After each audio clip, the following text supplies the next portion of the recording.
Welcome back to law school. आज हम बात करेंगे सेक्शन 19 एंड 19A की। हमने प्रीवियस वीडियो में सारे इसेंशियल्स पढ़ लिए कंसेंट, फ्री कंसेंट के कि क्या क्या ज़रूरी है फ्री कंसेंट होने के लिए, कोअर्जन, फ्रॉड, मिसरिप्रेजेंटेशन, मिस्टेक।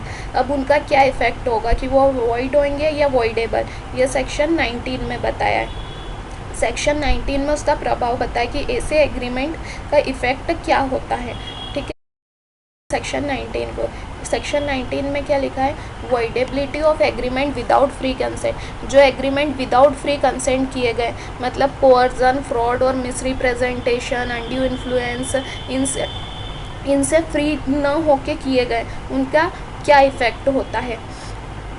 तो क्या लिखा है? When consent to an agreement caused by coercion, fraud और मिसरिप्रेजेंटेशन। कोअर्जन क्या होता है कि कोई धमकी देकर काम कराना, कोई धमकी दी कि ये चीज़ आप नहीं करोगे तो मैं अपनी जान दे दूंगी। हमने प्रीवियस लेक्चर्स में पढ़ा था कोअर्जन को डिटेल में, हम वहाँ जाके देख सकते हैं कि कोअर्जन क्या होता है। हम वहाँ डिटेल में पूरा वीडियो देख सकते हैं। फ्रॉड, इंड्यूस करना, इंटेंशन टू डिसीव होना चाहिए। Fraud means intention to deceive. Misrepresentation मतलब किसी बात को मिस रिप्रेजेंट करना, मतलब उसको भी नहीं पता कि ये सच है या नहीं, और वो विदाउट एनी डाउट की, विदाउट क्या कुछ भी नहीं, उसको प्रूफ नहीं कर, उसके पास ऐसा कोई रिसोर्सेस नहीं है कि ये सच है या नहीं है। हियर से उसने सुना और वो चीज़ आपको बता दी। ये सारी चीज़ें हो जाती है कोअर्जन, फ्रॉड और मिस रिप्रेजेंटेशन। तो क्या लिखा है? When consent to an agreement caused by coercion, fraud और मिसरिप्रेजेंटेशन। जो कंसेंट एग्रीमेंट की कोअर्जन, फ्रॉड एंड मिसरिप्रेजेंटेशन से प्राप्त हुई है, the agreement is contract voidable. ऐसे कॉन्ट्रैक्ट क्या होंगे? Voidable at the option of the party whose consent was so caused. ऐसे किनके ऑप्शन पर? जो पार्टी से ये हुआ है, मतलब फ्रॉड हुआ है, कोअर्जन हुआ है, जिस पार्टी के साथ ये सारी चीज़ें हुई हैं, उनके ऑप्शन पर ऐसे एग्रीमेंट क्या कहलाएंगे? वॉइडेबल कहलाएंगे। अब हम इनको एग्जाम्पल के थ्रू समझ लेते हैं। हमने प्रीवियस लेक्चर्स में क्या एग्जाम्पल दिया था? जैसे ए ने बी के साथ कोअर्जन किया कि तुमने मुझे, ए बी की वाइफ है, उसने कोअर्जन किया कि तुम शाम को मेरे लिए हार नहीं लेके आए, गोल्ड का नेकलेस नहीं लेके आए, तो मैं अपनी जान दे दूंगी। तो ये क्या हो गया? एक प्रकार का कोअर्जन हो गया। ऐसे कॉन्ट्रैक्ट वॉइडेबल हो जाएंगे। अब ए ने बी को कहा, हमने प्रीवियस वीडियो में पढ़ा था, वही वाला एग्जाम्पल लेते हैं कि उसके साथ फ्रॉड हुआ। उसने ये कहा कि मेरी फैक्ट्री में 500 अमाउंट का इंडिगो रोज रिप्रोडक्ट होता है, प्रोडक्शन होता है उसका, और वहाँ पर एक्चुअली में कितने का होता था? 400 अमाउंट का, 400 का इंडिगो प्रोडक्शन होता था। और उसने क्या, उसको इंटेंशन टू डिसीव, उसका उद्देश्य क्या था? उसको इंटेंशन टू डिसीव था। उसके उद्देश्य से उन्होंने उसको गलत जानकारी दी कि मेरे यहाँ 500 का होता है, जबकि होता था 400 का। ये वाली चीज़ हुई। फिर या तो फिर एक वो एग्जांपल मिस रिप्रेजेंटेशन में ये वाला एग्जांपल लेके चलते हैं कि ए ने बी से कहा कि मेरे यहाँ 500 अमाउंट का इंडिगो प्रोडक्शन होता है, लेकिन होता उसके यहाँ 400 अमाउंट का है। पर उसको खुद को ये नहीं पता था, ए को खुद को नहीं पता था कि उसके यहाँ 400 अमाउंट का होता है। उसको एक उसके ट्रूथफुल, उसके जो रिसोर्सेस थे उसके थ्रू उसने पता करा कि फैक्ट्री में वो ना जाता था ना वहाँ पर काम करता था, बस उसकी फैक्ट्री थी। तो उसके जो वर्कर्स ने उसको कहा कि यहाँ पे 500 अमाउंट का होता है इंडिगो प्रोडक्शन, तो वही सारी जानकारी उसने बी को दे दी। तो ऐसा भी कॉन्ट्रैक्ट एग्रीमेंट जो होगा वो वॉइडेबल होगा बी के ऑप्शन पर, मतलब सेकेंड पार्टी के ऑप्शन पर, जिसके साथ फ्रॉड, कोअर्जन, मिसरिप्रेजेंटेशन ये तीनों चीज़ें हुई हैं, उसके ऑप्शन पर कॉन्ट्रैक्ट वॉइडेबल हो जाएगा। ठीक है।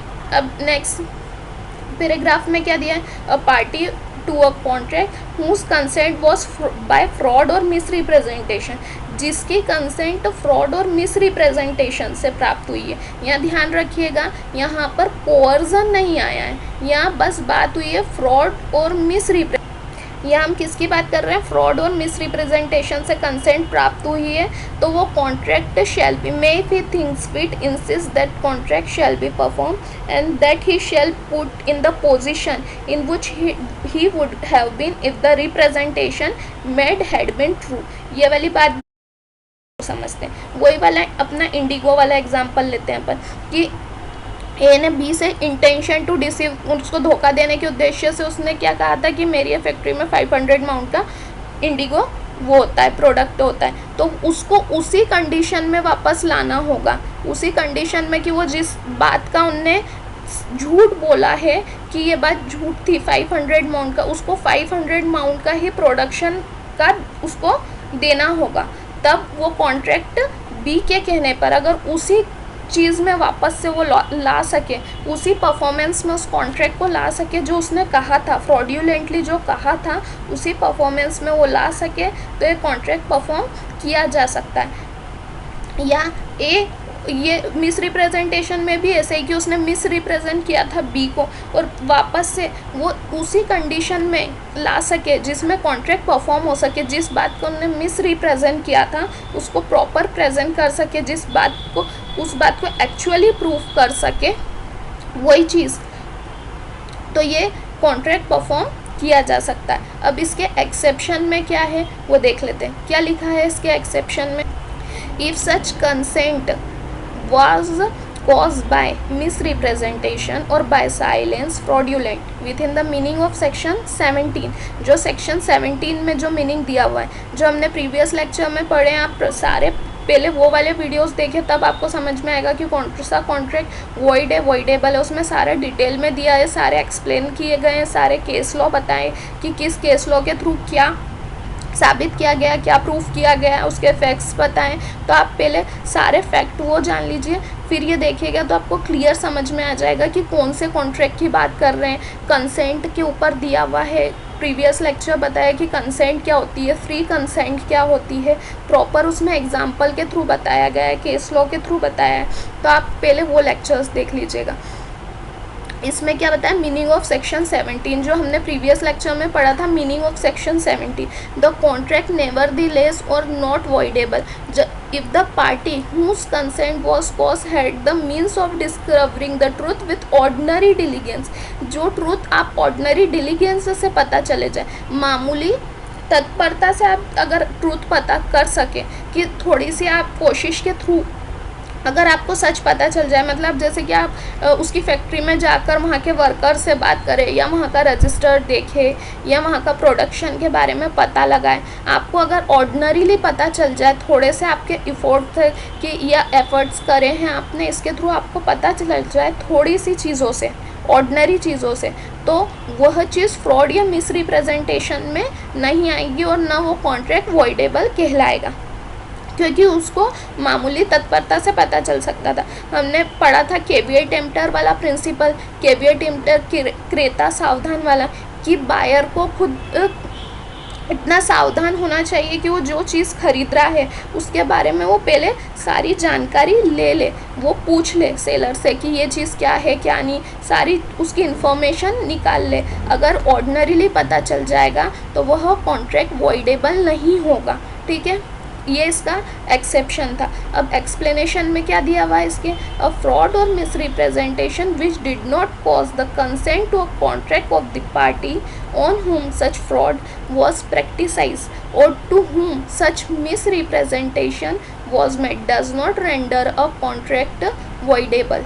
ये क्या एक्सप्लेन किया है इसके एक्सप्लेनेशन में कि फ्रॉड और आपके साथ मिस रिप्रेजेंटेशन हुआ है, उसने काफ़ी कोशिश करी आपके साथ फ्रॉड या मिस रिप्रेजेंटेशन करने की, पर आपने किसी आपके साधनों से पता लगा लिया है, जो आपके साथ प्रैक्टिसाइज्ड हुआ है फ्रॉड, अगर वो आपको पता चल गया, जैसा उसने आपको बोला था कि मेरे यहाँ पर 400 माउंट का इंडिगो रिप्रेजेंट होता रहा, आपने पता लगा लिया ये ट्रूथ की नहीं, उसके यहाँ तो 400 माउंट का ही होता है, ये सच अगर आपने पता लगा लिया तब भी कॉन्ट्रैक्ट वॉइडेबल नहीं होगा। अगर आपको पता चल गया और फिर भी आपने कॉन्ट्रैक्ट किया है तो वो भी कॉन्ट्रैक्ट वॉइडेबल नहीं होते हैं। लिखा हुआ है देखिए, does not render a contract voidable. ऐसे कॉन्ट्रैक्ट वॉइडेबल नहीं होते। उसने प्रैक्टिस करी है आपके साथ फ्रॉड और मिस रिप्रेजेंटेशन करने की, बट आपने उसको पता लगा लिया है कि नहीं ये चीज़ हुई और फिर भी आपने कॉन्ट्रैक्ट करा है, तो ये कॉन्ट्रैक्ट वॉइडेबल नहीं होंगे। अब बात कर लेते हैं 19A की। 19A में क्या बताया, power to set aside contract induced by undue influence. मतलब जो कॉन्ट्रैक्ट अनड्यू इन्फ्लुएंस में हुए हैं वो कॉन्ट्रैक्ट कैसे होंगे, 19A में ये बताया है। 19 में किस किस के इफेक्ट बताए थे, फ्रॉड, कोअर्जन और मिस रिप्रेजेंटेशन के। 19A में बताया है अनड्यू इन्फ्लुएंस का क्या इफेक्ट होगा, कि अगर वो कॉन्ट्रैक्ट अनड्यू इन्फ्लुएंस हो तो एग्रीमेंट कैसा होगा। ठीक है, when consent to an agreement cause by undue influence. Undue influence का हमने पहले मीनिंग जाना था प्रीवियस लेक्चर में कि अनड्यू इन्फ्लुएंस होता क्या है। हमने वो एग्जाम्पल के थ्रू समझा था कि डॉक्टर अपने पेशेंट से कहता है कि मैं आपका तभी इलाज करूंगा या मैं आपका तभी ऑपरेशन करूंगा जब आप आपकी 2 करोड़ की प्रॉपर्टी मेरे को 1 लाख में दे देंगे। ये वाला हमने एग्जाम्पल उसमें पढ़ा था। वो उसमें लिखा था कि 2 करोड़ की प्रॉपर्टी आपने मेरे को इतने कम में नहीं दी तो मैं आपका इलाज नहीं करूँगा या ऑपरेशन नहीं करूँगा। और वो ओल्ड एज में था, उसने उस इन्फ्लुएंस में, डॉक्टर के इन्फ्लुएंस में वो प्रॉपर्टी उसके नाम कर दी। ऐसे एग्रीमेंट भी वॉइडेबल हो जाएंगे at the option of the party whose consent was so caused. ठीक है, और any such contract may be set aside either absolutely or if the party who was entitle to avoid it has receive any benefit thereunder upon such terms and condition as the court may seem just. मतलब ऐसे contract set aside either absolutely हो जाएंगे, या वो जो party avoid कर रही उसको बेनिफिट जो दिया है वो पूरा उसको बेनिफिट लौटाना होगा, जैसा कोर्ट ने टर्म्स एंड कंडीशन बताई है उसके थ्रू।